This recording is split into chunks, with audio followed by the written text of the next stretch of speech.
Felipe, boa noite. Thiago Lima, do GE. Parabéns, feliz aniversário. Felipe, queria que você avaliasse essa partida e também o time voltou a criar, né, mas também sofreu alguns sustos ali. O Mirassol acho que pode ser um dos poucos times que não veio se defender no Maracanã, né? O que isso influenciou no jogo? Eu queria fazer uma segunda perguntinha de uma outra pauta da TV está fazendo, já projetando quarta-feira. Flamengo e Inter é um confronto muito equilibrado. São 39 vitórias do Inter e 38 do Flamengo na história. A que você atribui esse equilíbrio tão grande no confronto? Obrigado. Boa noite. 40 anos. Chegou. Bom, primeiro dizer que... Eu já não esqueci a tua primeira pergunta, tá vendo? Tá. Ok. Boa. Primeiro, Mirassol. Time muito bem treinado, muito bem organizado, nos criou muitas dificuldades para pressionar. É verdade que eu, como treinador, esperava outra, não escalação, senão outra formação na hora para pressionar, mas os jogadores tentaram se ajustar no meio do primeiro tempo e mesmo assim eles encontravam soluções para as nossas pressões. Isso é porque tudo é muito bem treinado, então... E eles identificam muito bem essas soluções, os espaços que encontrar, na qual nos gerou muita dificuldade para pressionar. Ao mesmo tempo que eles tentaram propor, que eles tentaram ter a bola em todo momento, tirar a bola da gente, deixaram mais espaços, nos deram mais chances do que os outros adversários, como você bem falou, que vem muitas vezes para se fechar. E, obviamente, nosso time criou muitas chances claras, onde não se converteram todas em gols, né? Então, isso vai muito da postura do adversário. Depois, com o placar, né, no segundo tempo, eles também deram um passo à frente, colocaram mais gente na nossa última linha e com isso também foi mais difícil defender, mas as chances nossas sempre eram mais claras. E no final fizemos o segundo gol e tomamos um gol aí com descuido, que nos gerou essa sensação de preocupação, né, até o final do jogo, no qual leva ainda mais o nível desse encontro e para vocês verem que não existe coincidência no futebol. Se um time é quinto colocado na 18ª rodada, como é o Mirassol, somente com 2 derrotas é porque o trabalho está sendo muito bem feito. Então, muito mérito do adversário. E contra o Inter, ainda falta. Amanhã eu vou começar a estudar o Inter, mas um confronto, claro, que muito igualado, 2 clubes históricos gigantescos e em igualdade de condições para essas oitavas. Boa noite, Felipe. Aqui, Sidão Marinho da Litoral News. Parabéns, feliz aniversário. Que seus sonhos possam ser realizados. Obrigado. Você falou sobre essa preocupação, né, que a equipe teve na reta final do jogo. Hoje o Flamengo conseguiu chegar àquele segundo gol depois que abre o placar, que você comentou lá no Ceará depois do empate, só que acabou sofrendo o gol. Você acredita que para o jogo do mata-mata da Libertadores contra o Internacional é uma preocupação que você tem, em cima do que você falou também, dessa eficiência da equipe, de finalizar e muitas vezes não conseguir colocar a bola no fundo da rede, ter essa assertividade para não criar essa preocupação na reta final do jogo? Não, a minha preocupação maior é que, primeiro, o time seja sólido na fase defensiva, muito sólido. E hoje realmente não tivemos a solidez que eu gosto, né? Já seja por mérito do adversário, mas também por alguns erros nossos que devem ser corrigidos. Eu sei e eles também sabem disso, né? Mas mesmo assim, o adversário chegou e criou muitas chances de bola parada, né? Com escanteios, com faltas, mas chegou, é verdade que chegou muito na nossa área. E a minha preocupação na fase ofensiva é que o time crie, que consiga chegar e, claro, os jogadores determinantes, com o grande jogo, por exemplo, que fez no outro dia o Cebola, hoje o Lino, a bola quando cai no pé do Arrascaeta sempre ele cria perigo, o Pedro está já também num bom momento, então tudo isso aí faz com que as defesas dos adversários tenham dificuldade de defender e que a gente possa criar. Depois a fase da finalização é um assunto que, como eu já falei várias vezes, os jogadores às vezes chegam mais finos e frescos na frente do goleiro, com mais calma, e outros dias a bola não entra, simplesmente assim. Mas o mais importante é que o time criou. Felipe, boa noite, parabéns. Uma vitória no dia do aniversário, às vezes não acontecia. Eu queria te perguntar sobre essas contratações que o Flamengo fez e como você vê o elenco do Flamengo agora. Teve uma eliminação, claro, mas você está ainda recebendo esses jogadores, não deu para esses jogadores ainda atuarem da forma que você ainda vai preparar. Como você vê essa preparação, pensando, eu não vou falar nem em Libertadores, que está muito em cima aqui agora, pensando no restante da temporada, principalmente Campeonato Brasileiro, e caso continue na Libertadores, se Deus quiser, para você, né? Como você vê esse time encaixando, como você vê esse elenco agora com essas chegadas aí? Bom, primeiro dizer que a janela que o clube está fazendo extraordinária, né? Como eu falei na outra coletiva também. É um esforço muito grande do presidente e do Boto para potencializar ainda mais esse elenco que já era altamente qualificado. É verdade que tivemos algumas perdas importantes esse ano, mas não pararam de trabalhar nem um minuto para poder repor essas peças e que a gente possa continuar com esse nível altíssimo, né, desse elenco, que é um elenco muito forte. Pode ser que cheguem mais peças, pode ser que também saiam, né? Talvez a gente esteja com um número elevado de jogadores, pode ser que tenha algumas saídas, mas o mais importante é que a qualidade do elenco continua sendo muito alta e preparados para poder aguentar essa maratona de jogos até o final da temporada. Felipe, boa noite. Boa noite. Parabéns aí, 40 anos. Felipe, com essas saídas, você teve o Gerson e o Wesley, que eram praticamente jogadores fundamentais no seu esquema de jogo, e chegada de 5 outros jogadores, contando com o Jorginho, que chegou antes do Super Mundial. O seu trabalho como técnico, o maior desafio que você passa a ter agora é fazer com que esses novos jogadores se incorporem ao elenco, ou seja, fazer esse, entre aspas, novo time da Liga para você continuar aí o restante da temporada? Bom, já também emendando, que eu esqueci de responder, mas boa pergunta, né? Sobre esses jogadores que chegam, eles têm que ainda ganhar o conteúdo todo tático, né? A parte técnica eles já têm, são diferenciados, muito diferenciados. Agora cabe a mim fazer com que eles se adaptem o mais rápido possível ao modelo de jogo, que não é só pegar a bola e fazer a diferença. Existem muitos detalhes da fase defensiva, da fase ofensiva, da pressão alta.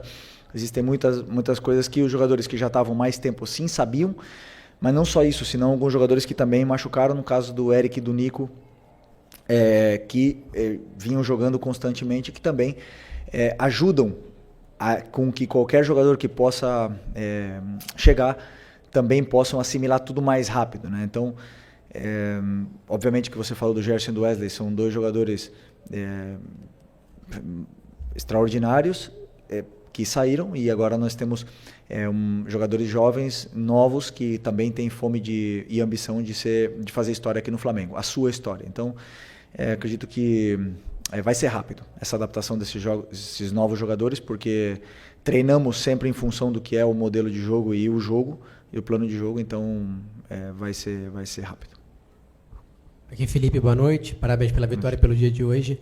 Marcos Martins, do canal da QCRN.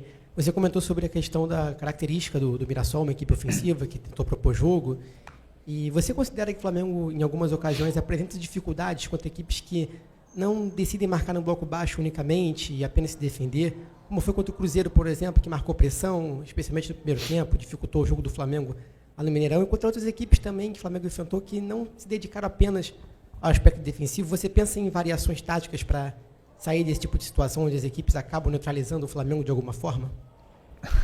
Na outra coletiva a pergunta era se os times se fechavam e criavam dificuldades para o Flamengo. Agora são os times que jogam que criam dificuldade? Sempre, todos os times criam dificuldades para o Flamengo. Todos, os que jogam, os que não jogam, os que se defendem em bloco baixo, os que pressionam alto, os que não pressionam.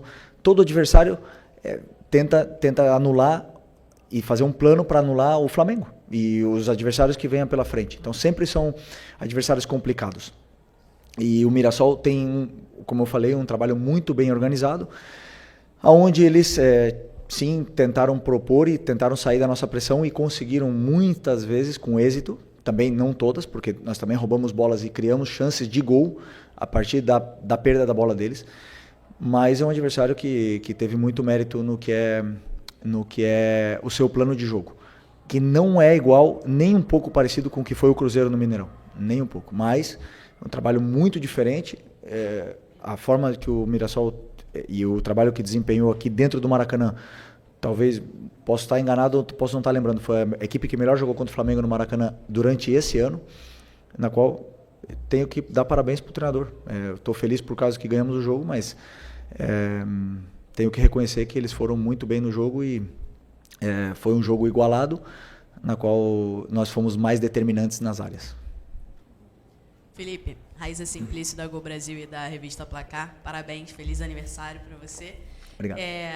Eu queria te perguntar sobre o Saul, acabou não entrando em campo hoje, mas você falava do Gerson, até você falava, vocês enxergam o Gerson de um jeito, mas eu gosto de colocar ele para jogar de outro jeito, e eu queria entender de você como é que você enxerga o Saul nesse time. Sei que ele ainda está pegando ritmo, se adaptando, mas se você vê ele jogando mais como segundo volante ou jogando mais como meia ali pela direita, enfim.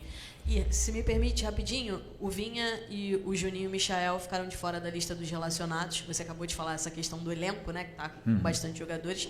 Eu queria entender como é que foi o seu critério para decidir, por exemplo, deixá-los de fora hoje. Qual foi a primeira? O Saul, desculpa. Sim, já lembrei.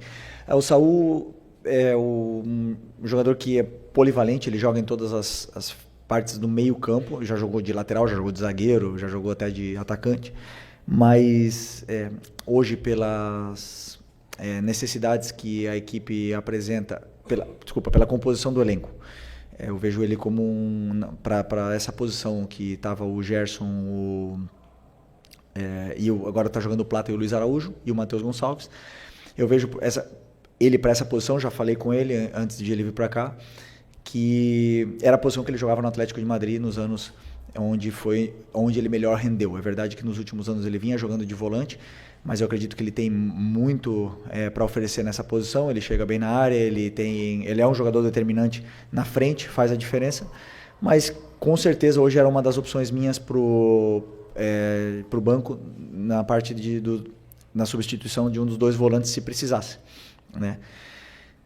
Claro que ele não tem, como eu falei, o mesmo conteúdo ainda, são vários detalhes da fase defensiva, são vários detalhes também na fase de construção, que ele vinha treinando mais na frente, então tentei segurar um pouco essa substituição hoje dos dois, e também do Vitor Hugo, que estava no banco como opção de volante. E sobre as escolhas, eu formato o banco em função do que o jogo pede, em função do que a equipe precisa. Claro que o Vinha é um jogador internacional, um jogador que já todo mundo sabe da qualidade que tem, mas na hora de escolher e ficar com 3 laterais esquerdos no banco, onde provavelmente não ia entrar nenhum deles, como hoje não entrou nem o Ayrton, então eu optei por deixar ele treinando hoje, porque ele precisa de treino, ele precisa de ritmo, da mesma forma que o Juninho e da mesma forma que o Michael. Então, a hora que precisar, eu sei que eu posso contar com eles, que eles estão bem treinados, e foi mais isso, mais em função do que um plano do que a equipe precisava para o jogo. Aqui. Boa noite, Felipe. Léo José do Coluna do Fla. Na quarta-feira, depois da eliminação em BH, você disse que minimizava um pouco algumas críticas mais ácidas do pessoal da internet. Só que valorizando mais as críticas do estádio, das arquibancadas. Hoje, antes do jogo começar, uma grande parte da torcida começou a gritar que o Campeonato Brasileiro é obrigação, junto com a Libertadores. E já levando em consideração esse seu pensamento, você também acredita que o Campeonato Brasileiro agora é uma competição que o Flamengo pretende, que o Flamengo precisa tratar como obrigação, chegar até a última rodada disputando o título? Primeiro que naquela minha resposta, eu generalizei muito o que é a situação da internet, e claro que me expressei mal, né? Mas acho que a maioria de vocês entendeu o que eu quis dizer naquele momento, e até alguns de vocês até me defenderam em função disso, né? Claro que o que eu quis dizer é que as redes sociais, elas perdem muitas vezes o controle, e se você ficar se guiando por isso, você fica louco e você perde a noção, né? Até mesmo muitas pessoas têm problemas mentais por estar lendo comentário do que outros pensam. Então eu quis dizer isso, o que é exagerado que é e o extremista que é muitas vezes são as redes sociais. O que não quer dizer que sejam ruins. As redes sociais vêm para ajudar o mundo e vêm para melhorar, mas realmente nós que estamos sempre colocando a cara, se você seguir isso aí, você passa mal, né? Então, o que você falou sobre a torcida, tem todo o direito do mundo de fazer tudo o que quiser. Aliás, desde que eu cheguei aqui, o dia que eu botei o pé no Rio de Janeiro, estava tendo um protesto contra a equipe que tinha perdido contra o Emelec na Libertadores, estava num momento difícil e eu sabia onde eu estava vindo. Conheço o Flamengo durante toda a minha vida e vivi o Flamengo nos últimos 6 anos e não existe outro caminho senão a cobrança do torcedor aqui. Aqui sempre foi assim e sempre vai ser. Nunca iremos nem devemos mudar o que é a essência do torcedor do Flamengo, que sempre quer o melhor para o clube. E claro que eles exigem. E eu volto a repetir o que eu falei na última coletiva. Nós temos a obrigação de dar nossa vida pelo Flamengo. Enquanto nós estamos aqui dentro, nós temos a obrigação de fazer tudo, de que o Flamengo seja prioridade na nossa vida antes que a família. Essa é a nossa obrigação.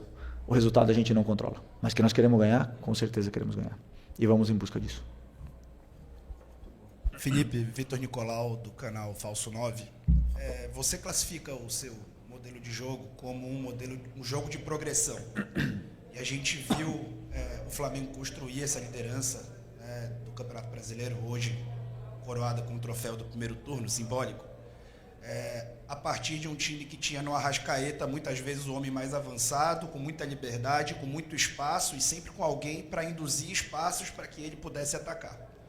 Você falou do Pedro agora melhorando tecnicamente, realmente ele vem de bons jogos tecnicamente, e hoje você colocou os dois juntos, com os pontas de força que chegaram, né? O Samuel Lino fez um grande jogo.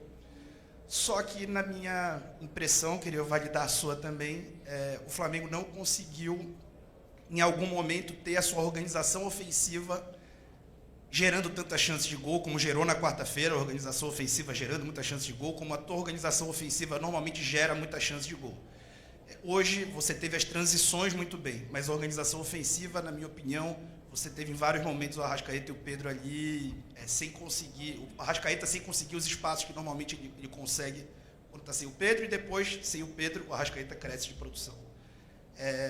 Na fase defensiva, também, né, você acabou tendo a saída de bola do Mirassol, superando muitas vezes a tua marcação alta com esses dois.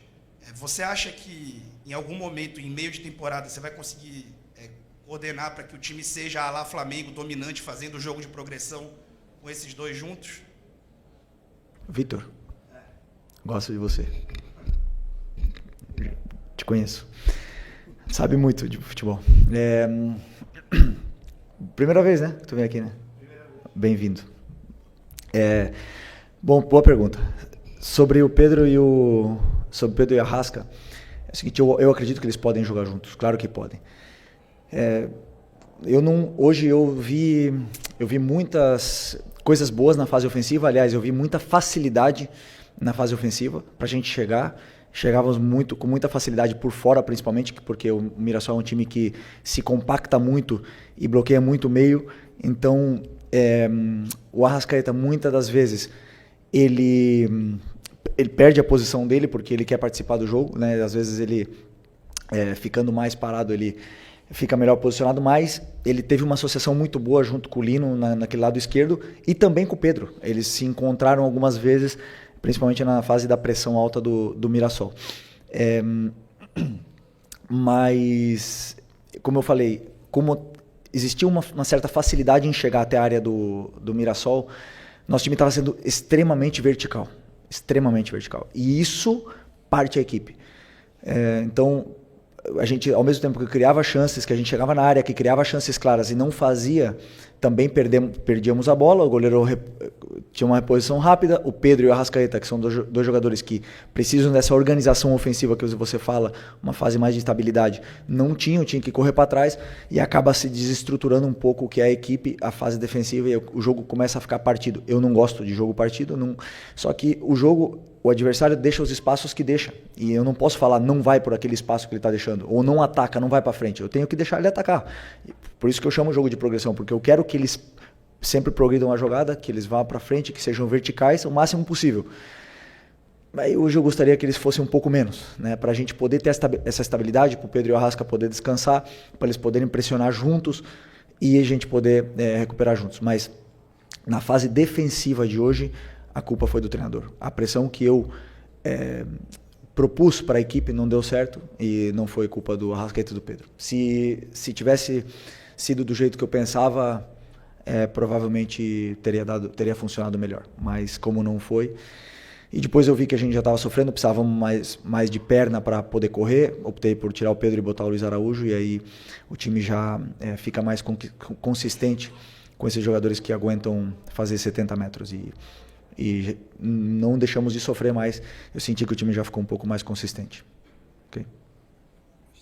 Oi, Felipe, feliz aniversário, bem-vindo ao Isenta. E queria saber de você o seguinte: o Flamengo chegou hoje aos 40 pontos no campeonato, tá? De 54 que ele disputou. Isso dá uma média ali de 74% de aproveitamento na competição.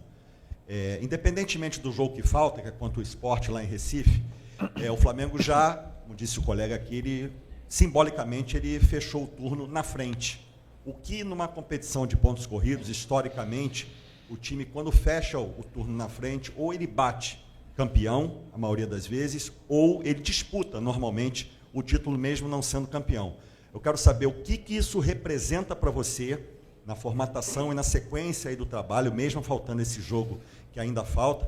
E só um detalhezinho em relação já ao jogo contra o Inter. Como é que está o Nico de la Cruz? Ele estará à disposição, pode estar à disposição para quarta-feira? Sobre os pontos, então, 40 hoje, podendo fazer 43 no primeiro turno, é isso? Ok. São bons números, claro que poderiam ter sido melhores, mas também poderiam ter sido piores.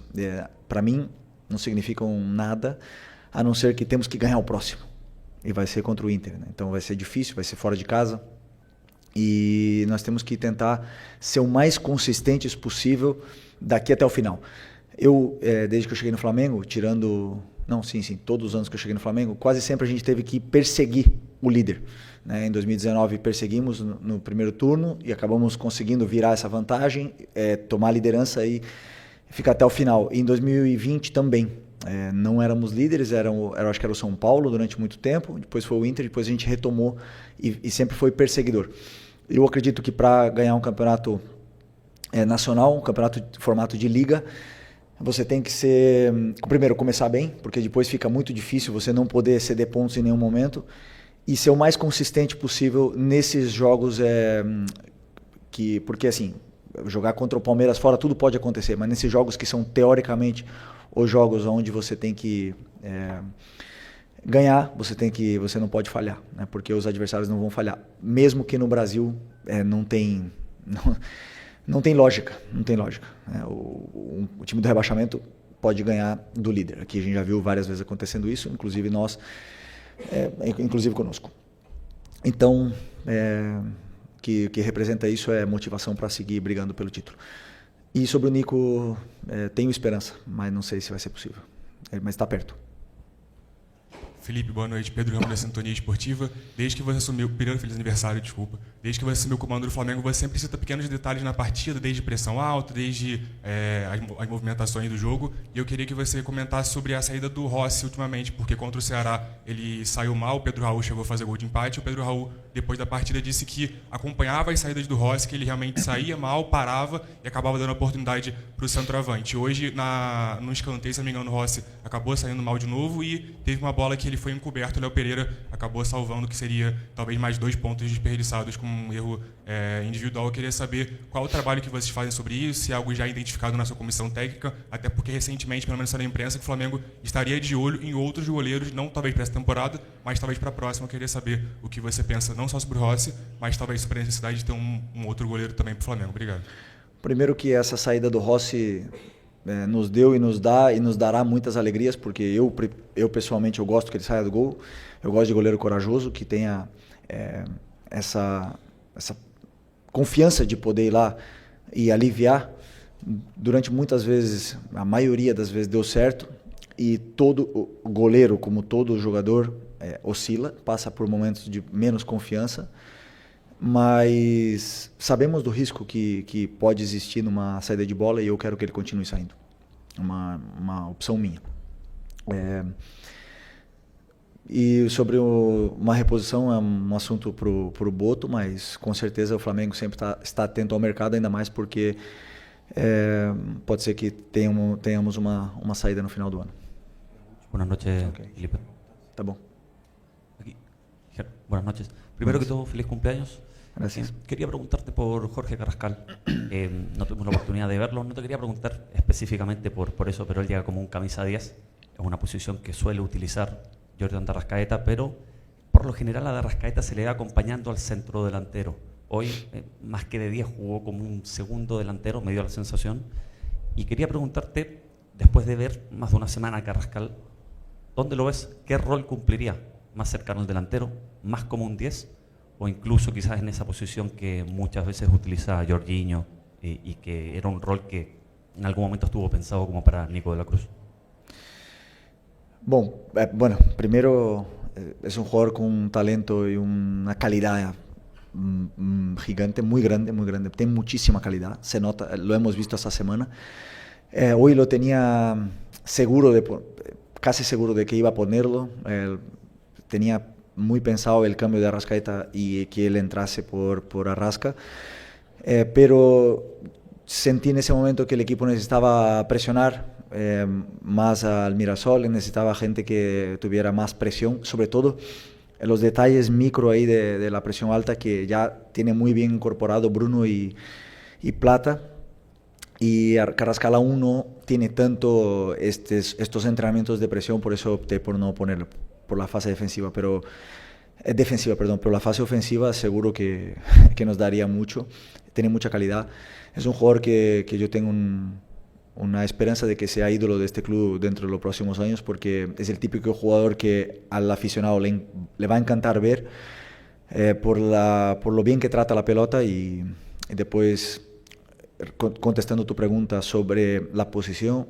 yo le veo en la misma posición que juega Arrascaeta hoy. Sin embargo, él me dijo que puede jugar tanto abierto como en la posición en derecha también. O sea, en las 4 posiciones de arriba, él puede jugar en las 4.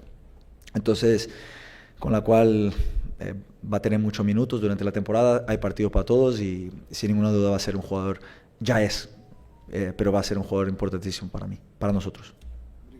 Obrigado, boa noite, pessoal.